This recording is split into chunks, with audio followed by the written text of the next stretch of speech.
মনে মনে ভাবলো, এখন যদি আমি বলি আমি সুলাইমান বাদশাহ তাহলে হয়তো বিশ্বাস করবে না। তিনি হয়তো বলবেন সুলাইমান বাদশাহ তো রাজদরবারে বসে আছে, আমাকে মিথ্যাবাদী মনে করবে। তাই তিনি আর কিছু বললেন না, শুধু বললেন আমার মাথাতে প্রচন্ড আঘাত পেয়েছি, আমি কিছু বলতে পারছি না। এবার জেলে সুলাইমান বাদশাকে তার বাড়িতে নিয়ে গেল। পরের দিন সকালবেলা সুলাইমান আলাইহিসসালাম একটু সুস্থ হলো। এদিকে জেলে ভাবলো যেহেতু মাছ ধরার জন্য তার একজন কর্মচারী প্রয়োজন, তাই সেই সুলাইমান বাদশার কাছে এসে বলল, বাবা তুমি এখন কোথায় যাবে? সুলাইমান বাদশাহ কিছু বলল না, তিনি কোথায় যাবেন তা বুঝতে পারছেন না। তাই সুলাইমান বাদশাহ চুপচাপ রইল। তখন জেলে আবারও বলল, বাবা ইদানিং আমার জালে প্রচুর পরিমাণে মাছ ধরা পড়ছে, আমার একজন কর্মচারী প্রয়োজন। বাবা যদি তোমার কোনো সমস্যা না থাকে তাহলে আমার সাথে মাছ ধরার কাজে আমাকে সাহায্য করতে পারো, আমি তোমার বেতন দিয়ে দেব, প্রতি মাসে 200 দিরহাম পাবে। এই বলে জেলে চলে গেল। এবার সুলাইমান আলাইহিসসালাম আল্লাহর কাছে দোয়া করে বলল, হে আল্লাহ, আমি জানি না কি পাপ করেছি, ছিলাম বাদশাহ আর এখন আমি কি অবস্থায় আছি। আমি যদি কোনো পাপ করে থাকি তাহলে দুনিয়াতেই ক্ষমা করে দিও, কাল কিয়ামতের দিনে আমাকে পাপী বানিও না। কিছুক্ষণ পর সুলাইমান বাদশাহ জেলের সাথে নদীতে মাছ ধরতে গেল। যখন তারা রাস্তা দিয়ে যাচ্ছে তখন দেখলো বেশ কিছু লোক চিন্তিত ও পেরেশানি অবস্থায় দাঁড়িয়ে আছে। এটা দেখে জেলে তাদেরকে বলল, ভাই আপনারা এমন চিন্তিত অবস্থায় দাঁড়িয়ে আছো কেন? তখন তারা বলল, আমাদের দেশের অবস্থা খুবই খারাপ, নিত্য প্রয়োজনীয় জিনিসের দাম ঊর্ধ্বমুখী, চারিদিকে শুধুই অরাজকতা, হিংসা, ঘৃণাই ছড়াছড়ি, দেশের বাদশা কোনো পদক্ষেপ নিচ্ছে না। আসলেই সুলাইমান বাদশা তো খুবই ভদ্র এবং খুব ভালো মানুষ, হঠাৎ কি এমন হলো যে পরিস্থিতি সাধ্যের বাইরে চলে যাচ্ছে? তবুও সুলাইমান বাদশাহ চুপচাপ রাজ দরবারে বসে আছে, কোনো ব্যবস্থা নিচ্ছে না। দেশের জনগণ খুব কষ্টের মধ্যে আছে। এটা শুনে সুলাইমান বাদশাহ কিছু বুঝতে পারছে না, আসলে ব্যাপারটা কি হয়েছে তিনি সব ভুলে গিয়েছিল। সেখানে যে সিংহাসনে বসে আছে, যে দেশ চালাচ্ছে, সে আসলেই একজন শয়তান জিন, কিন্তু তার হাতের মোজেজা সেই আংটি তার কাছে নেই, তাই কিছুই করতে পারছে না। আবার এটাও বলতে পারছে না যে আমি সুলাইমান বাদশাহ, তাহলে কেউ বিশ্বাস করবে না। এই কথা শোনার পর তারা আবারও নদীতে মাছ ধরতে চলে গেল। জেলে যখন নদীতে মাছ ধরছে তখন দেখলো এই প্রথম প্রচুর পরিমাণে মাছ ধরা পড়েছে।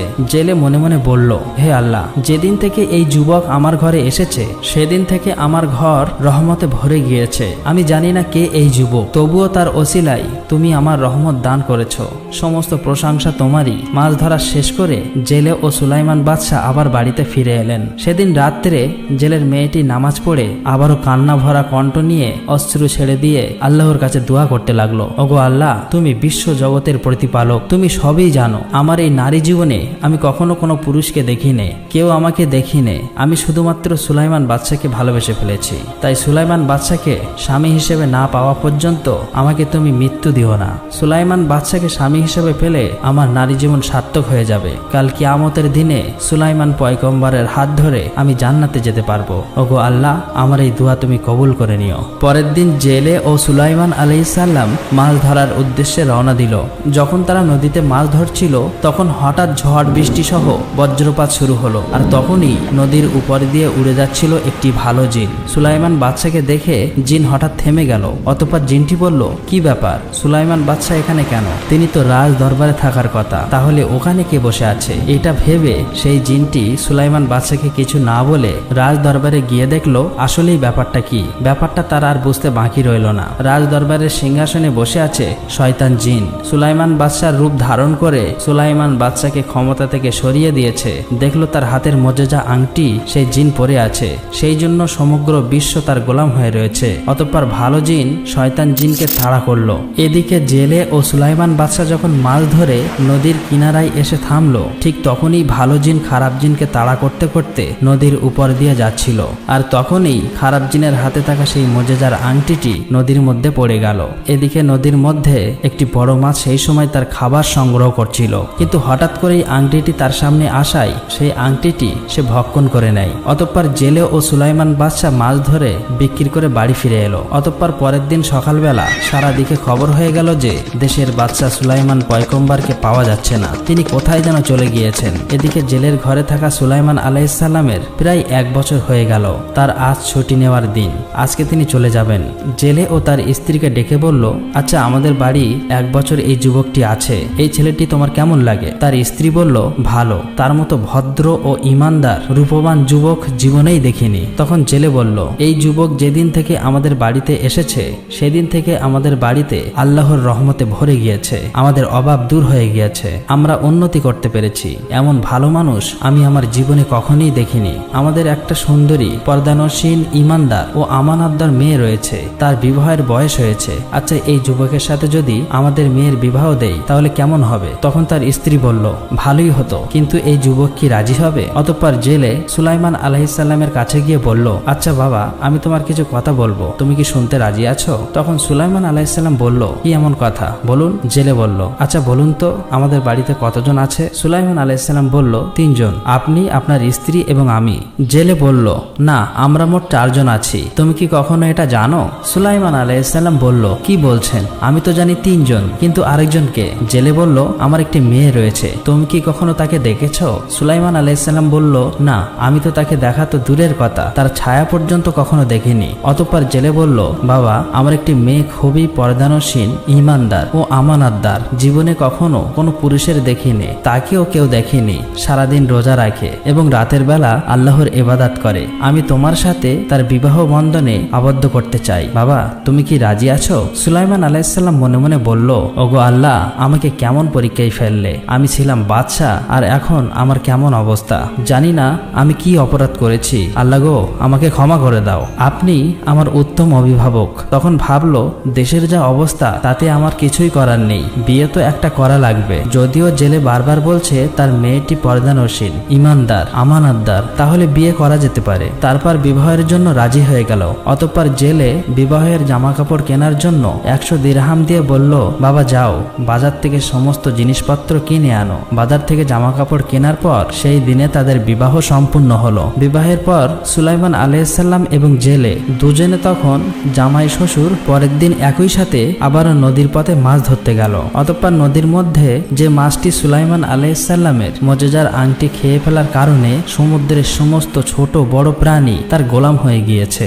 সে যেদিকে যায় সবাই সেই দিকেই চলে। এই বড় মাছ বুঝতেই পারছে না আসলে কোন কারণে তার পিছনে সবাই দৌড়াচ্ছে। সুলাইমান আলাইহিসসালাম এবং জেলে যখন মাছ ধরার জন্য জাল ফেললো, আর তখনই ওই আংটি খেয়ে ফেলা মাছটি সহ সমুদ্রের প্রচুর মাছ জালে উঠল। এটা দেখে জেলে মনে মনে বলল, হে আল্লাহ, এই যুবক যখন থেকে আমার ঘরে এসেছে তখন থেকে আমার ঘর রহমতে ভরে গেছে, আর আজকে আমার জামাই হবার কারণে আরো রহমত দান করেছো।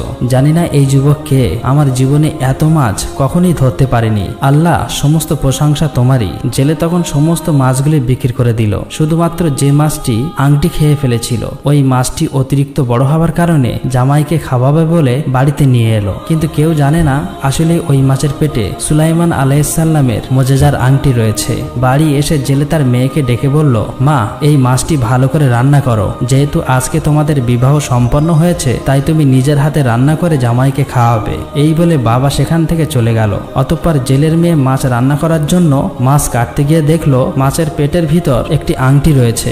আংটিটি সম্পূর্ণ অন্যরকম দেখাচ্ছে, যা সাধারণ কোনো আংটি নয়। এটা দেখে জেলের মেয়ে ভাবলো, আমি গরিব জেলের মেয়ে, আজকে আমাদের বিবাহর প্রথম দিন, স্বামীকে উপহার দেবার মতো আমার কাছে কোনো কিছুই নেই। যেহেতু এই আংটি পেয়েছি তাই স্বামীকে দেবে বলে আংটিটি নিজের কাছেই রেখে দিল।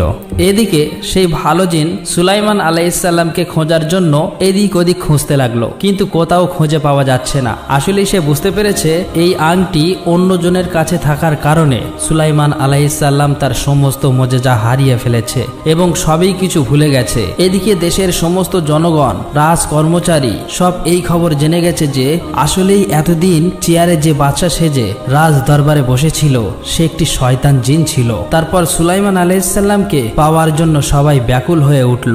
অতঃপর সুলাইমান আলাইহিসসালাম ঘরে প্রবেশ করে সালাম দিয়ে তার স্ত্রীকে বলল, আজ থেকে আমরা দুজনে স্বামী স্ত্রী, আমরা কখনোই কাউকে দেখিনি এবং চিনিও না। আল্লাহ তাআলার রহমতে আমরা দুজনেই বিবাহ বন্ধনে আবদ্ধ হয়েছি, কিন্তু আমার কিছু প্রশ্ন আছে, তুমি কি প্রশ্নের উত্তর দেবে? তখন জেলের মেয়ে বলল, আপনি আমার স্বামী, আপনার সেবা করাই আমার একমাত্র কর্তব্য, অবশ্যই আপনার প্রশ্নের উত্তর দেব। তখন সুলাইমান আলাইহিসসালাম বললেন, আচ্ছা বলো তো, তুমি কি কখনো কারোর সাথে প্রেম করেছো? সে বলল, না, আমি কখনো কারোর সাথে সাথে প্রেম করিনি, তবে আমার একটা পুরাতন স্মৃতি আছে যেটা বলে আমি আর দুঃখ পেতে চাই না। তখন সুলাইমান আলাইহিসসালাম বললেন, কি এমন স্মৃতি, আমার সাথে বলো, আমি শুনতে চাই। তখন সে বলল, না, সেই স্মৃতি মনে করে আমি আর দুঃখ পেতে চাই না। আমার বাবা মা আপনার সাথে বিবাহ দিয়েছে, তাই আপনি আমার স্বামী। তখন সুলাইমান আলাইহিসসালাম বলল, তুমি সেই স্মৃতির কথা বলো, আমি কথা দিচ্ছি আমি তোমার কথার মূল্য দেব, আমানতের খেয়ানত করব না। তখন জেলের মেয়ে বলল,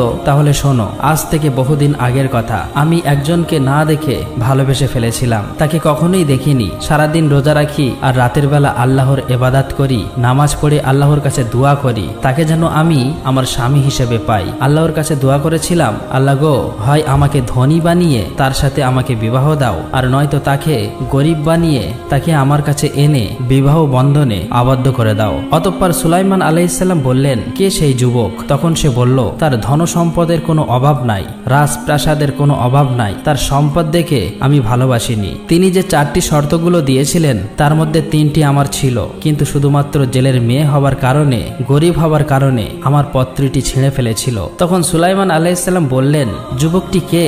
সে বলল, তিনি হলেন সমগ্র বিশ্বের বাদশাহ দাউদ পুত্র সুলাইমান আলাইহিসসালাম। তার কথা ভেবে পুরাতন স্মৃতি মনে করে আমি আর ব্যথা পেতে চাই না। আজ থেকে আপনি হলেন আমার সুলাইমান। এই কথা বলে সেই মোজেজার আংটি সুলাইমান আলাইহিসসালামের হাতে পরিয়ে দিল। অতঃপর সাথে সাথে সুলাইমান আলাইহিসসালামের আংটি হাতে পড়া মাত্রই তার সমস্ত মোজেজা ফিরে পেল।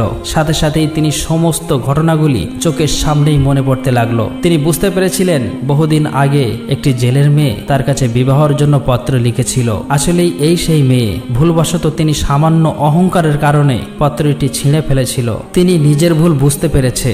এই ঘটনাটি বুঝতে পেরে সুলাইমান আলাইহিসসালাম নত হয়ে সিজদায় পড়ে আল্লাহর কাছে দোয়া করে বলল, ওগো আল্লাহ, তুমি আমার ক্ষমা করে দাও, আমি ভুল করে ফেলেছি।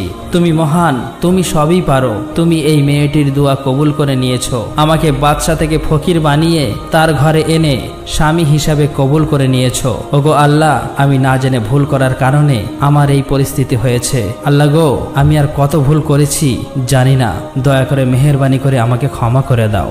আমিন।